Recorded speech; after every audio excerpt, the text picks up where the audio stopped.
Welcome back to my channel Shivani blogs. আশা করছি সবাই ভালো আছো আর আমিও খুব ভালো আছি। চলে এসেছি আজকে একটা নতুন ভিডিও নিয়ে। আজ আমার সোনামার জন্মদিন, তো ভিডিওটা দেখতে থাকো, আশা করি ভালো লাগবে। আর এদিকে দেখো, আজও আমার রান্নার হাত থেকে নিস্তার নেই। বাইরে ওদিকে আমার সোনামায়ের বার্থডে রান্না হচ্ছে, আর এদিকে আমি ঘরে বসে মাছ রান্না করছি, কারণ দুজন গেস্ট আসবে, তারা চিকেন খায় না। তো আমি ভাবলাম এই রান্নার দায়িত্বটা আমিই নিয়ে নিই। মাছের ঝোলের জন্য মাছটা আগে ভেজে রেডি করে নিচ্ছি। আর এদিকে জালনা দিয়ে প্রচণ্ড পরিমাণে রোদ আসছে। মাছটা ভাজা হয়ে গেলে চট করে মাছের ঝোলটা নামিয়ে ফেলি। আমি রান্না করতে করতে বাইরের দিকে গিয়ে রান্নার ঠাকুর কী করছে একটু দেখে আসি। বাইরে এসে দেখি পটল চিংড়ির তরকারিটা বেশ ভালোভাবে ফুটছে। ওপাশের টেবিলে সকালবেলার খাওয়া দাওয়া শুরু হয়ে গেছে, আমিও বসে পড়েছি খেতে। আর এদিকে আমার বোনের বর বাজার থেকে মাংসটা আনার পর বেশ ধোয়াধুয়ি শুরু করে দিয়েছে। আর রান্নার ঠাকুর তো রান্না করেই যাচ্ছে, আর এদিকে এক এক করে গেস্ট আসছে। প্রচণ্ড গরম পড়েছিল, যেই আসছে সেই বলছে কি গরম কি গরম। তো বলোই, তোমরাই বলো যে গরমের সময় গরম পড়বে না তো কি পড়বে। আর যারা আসছে এই বারান্দাটাতেই বসে পড়ছে, কারণ এখানে যথেষ্ট ঠান্ডা, কারণ ওপরে বাঁশ গাছ আর নিচে ফ্যান চলছে। আর এদিকে প্রায় মাংসটা কষানো শেষ, ফুটছে দেখো টকবক করে, কালারটা যা খুব সুন্দর এসেছে না।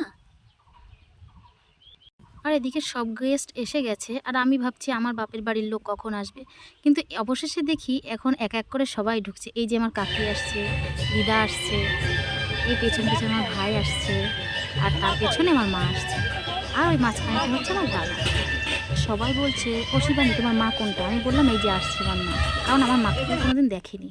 আর এই যে আমার সোনামা সেজেগুজে রেডি, বার্থডে গার্ল। কি সুন্দর লাগছে আমার সোনামাকে, একটু জড়িয়ে ধরে আদর করে নিলাম। এদিকে ক্যামেরা চলছিল বলে আমার সোনামা একটু লজ্জা পাচ্ছিল, আর এদিকে আমার বোন বলছিল ওকে আদর করেছিস, আমাকে আদর কর। আমি একটু জড়িয়ে ধরে হাম্পি দিয়ে নিলাম, ও আমাকে একটু হাম্পি দিল। আর এদিকে কেক কাটার জন্য কেকটা রেডি করা হচ্ছে। বার্থডে গার্ল দাঁড়িয়ে আছে আর সব বাচ্চা কাচ্চাগুলো রেডি হয়ে আছে কখন কেকটা কাটা হবে। আর এই পেছন দিকে আমার দুষ্টু বোনটা গ্লাস হাতে দাঁড়িয়ে আছে।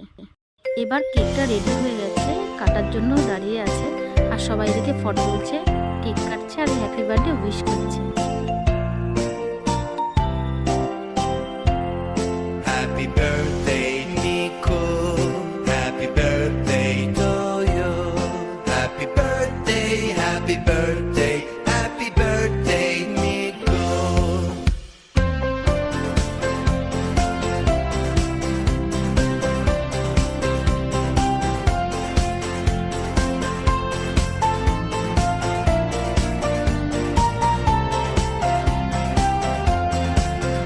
Happy birthday Nico, happy birthday to you.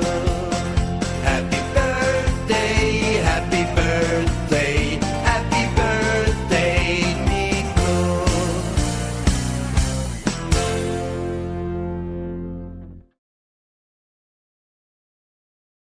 এদিকে কেক কাটার পর্ব শেষ, এবার চলছে খাওয়া দাওয়ার পর্ব। তো 4টে টেবিলের লোক বসে গেছে, রীতিমতো খাওয়া দাওয়া শুরু হয়ে গেছে। আর আমি ক্যামেরার পেছন থেকে বলছিলাম বার্থডে বাড়িতে গান কোথায়, গান চালাও। কিন্তু সবাই বলছিল গরমে খেতে পাচ্ছি না, গান শুনবো কী করে। তাই বললাম ঠিক আছে, গান চালাবো না। এদিকে আবার পরের বৈঠক বসে গেছে।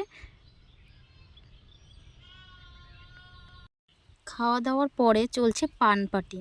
তো সবাই একটা করে পান খাবে বলে বসে আছে কেমন দেখো। আর আমিও বলছি যে আমার জন্য একটা পান দাও।